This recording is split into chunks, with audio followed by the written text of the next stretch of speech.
अस्सलाम वालेकुम स्टूडेंट, क्या हाल चाल है। चलो मेरी जान, आज कल हम लोगों ने chapter number 6 work and energy में वर्क का टॉपिक कंप्लीट कर लिया था। आज हमें काइनेटिक एनर्जी और पोटेंशियल एनर्जी के बारे में पढ़ना है। काइनेटिक एनर्जी और पोटेंशियल एनर्जी के बारे में पढ़ना है। What is kinetic, what is potential, उस पर जाने से पहले हमें बात करनी है एनर्जी की। तो सबसे पहले मेरा बेटा, एबिलिटी टू डू वर्क, काम करने की सलाहियत को एनर्जी कहते हैं, called energy. Ability to do work called energy, इसको मेरे बेटे हम एनर्जी का नाम देते हैं।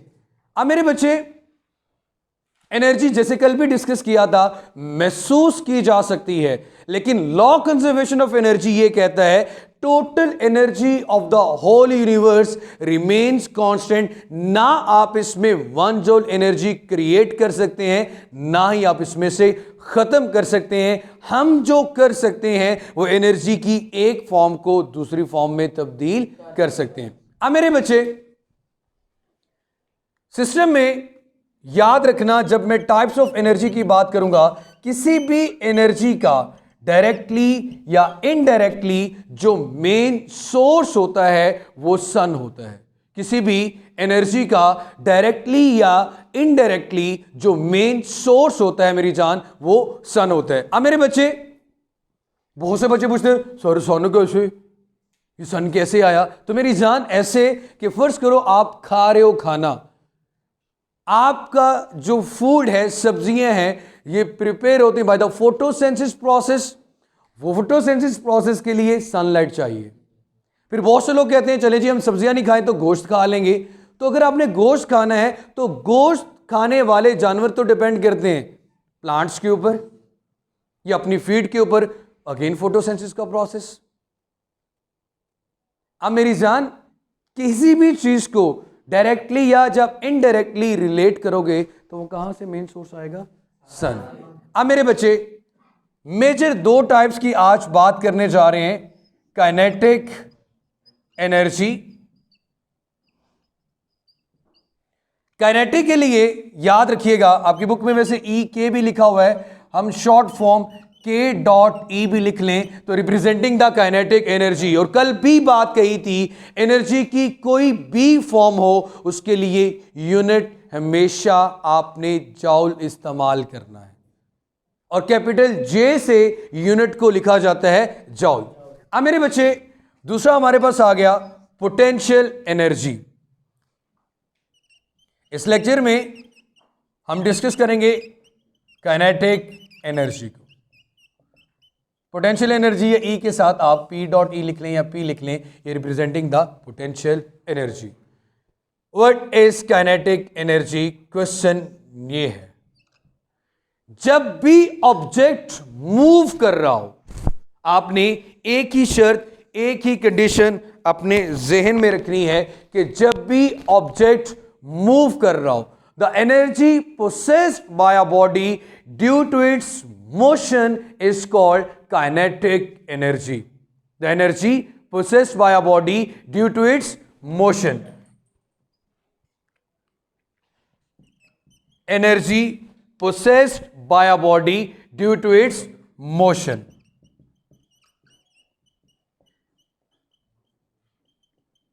Possessed by a body due to its motion called kinetic energy.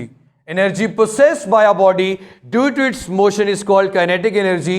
मुझे ये प्रूव करना है E के R kinetic energy ये इक्वल होती है 1/2 हाफ mv स्क्वेयर या फिर 1/2 mv²। m वो जो ऑब्जेक्ट, v उसकी वेलोसिटी जिससे ये मूव कर रहा है। मुझे ये साबित करना है कि काइनेटिक एनर्जी का फॉर्मूला है 1/2 mv²। अब मैं इसको साबित कैसे करता हूं, जरा देखिएगा मेरा पुत्र।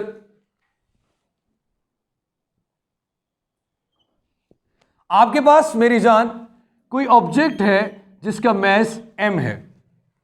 आपने कहा काइनेटिक एनर्जी तब होगी जब ऑब्जेक्ट मूव करेगा। सपोज इनिशियली ये ऑब्जेक्ट रेस्ट में है, आपको ऑब्जेक्ट को मूव करवाने के लिए, उसकी वेलोसिटी में चेंज लाने के लिए क्या लगानी पड़ती है? फोर्स। फोर्स लगाओगे तो ही उसकी वेलोसिटी में चेंज आएगा और क्या प्रोड्यूस होगा मेरा बेटा? एक्सेलरेशन।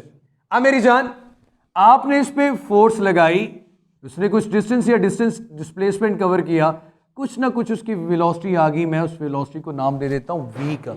मुझे नहीं पता कि वेलोसिटी कितनी है, लेकिन मैंने उसको नाम क्या दे दिया? v का। अब मेरे बच्चे, मैं ये बात लिख रहा हूं कि ये जो काइनेटिक एनर्जी है ये इक्वल आती है फोर्स और डिस्प्लेसमेंट के, या इन शॉर्ट में कह सकता हूं ये वर्क इक्वल है। भाई जब ऑब्जेक्ट रेस्ट में था, उसको मूव करने के लिए भी आपने क्या लगाया? फोर्स। और ऑब्जेक्ट मूव करना शुरू हो गया, तो मैं ये बात कह सकता हूं कि work is also form of energy. वो किसके इक्वल होता है? काइनेटिक एनर्जी के इक्वल भी होता है। यही बात है मेरा बेटा। अब मेरे बच्चे, मैं यूज करूंगा थर्ड इक्वेशन ऑफ मोशन का। किसका इस्तेमाल करूंगा? थर्ड इक्वेशन ऑफ मोशन का। अब जरा देखिए क्या जादू होता है। By using third equation of motion, third equation of motion आपको यह बताती है 2as is equal to vf square minus vi square. मैंने अभी यह बात कही कि अगर मेरे पास f और s आ जाएगा तो क्या चीज आ जाएगी? Kinetic energy. कि मेरा वर्क, अगर मैंने वर्क किया, वो किस फॉर्म में एनर्जी को स्टोर कर गया, मुझे वो वर्क निकालना है। और वही मेरा वर्क किसके इक्वल आएगा? काइनेटिक एनर्जी के इक्वल। मुझे F इंटू एस की वैल्यू कैलकुलेट करनी है। अब मेरे बच्चे जरा गौर करना, हमारे पास फाइनल वेलोसिटी को हमने v का नाम दे दिया, ये तो आ गया v स्क्वेयर।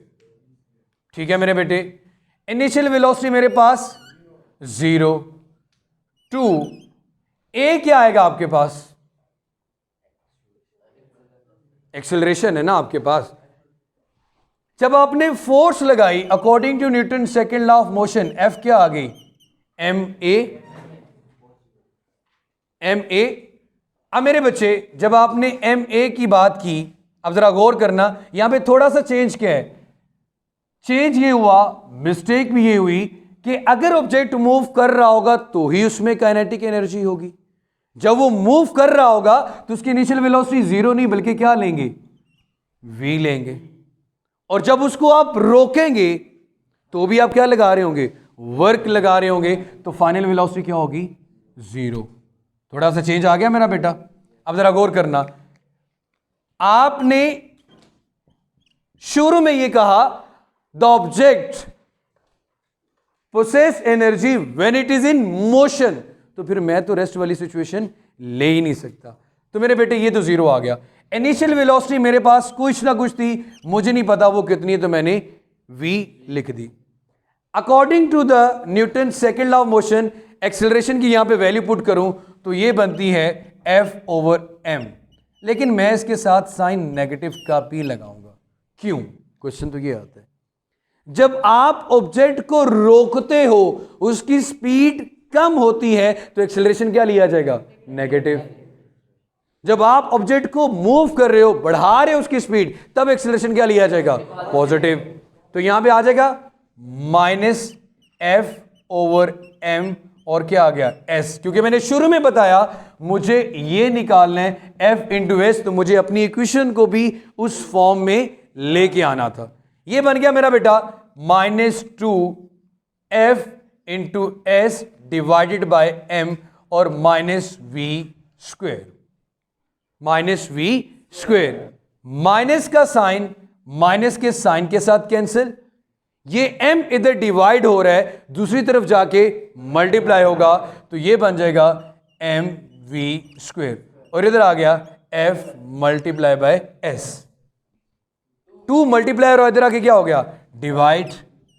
अब जरा बच्चे मुझे बताएं, मैंने कहा था अगर ये वैल्यू निकाल लूंगा, मेरा वर्क ही किसके इक्वल है? काइनेटिक एनर्जी के इक्वल, तो काइनेटिक एनर्जी ई के लिख लें, तो ये आपके पास आ गई mv² डिवाइडेड बाय 2। मैं यहां से 1/2 को सेपरेट कर लूं तो ये बन गया मेरे पास हाफ mv²। 1/2 थोड़ा अलग करके लिख दिया तो प्रूफ हो गया मेरा बेटा। The energy possessed by a body due to its motion.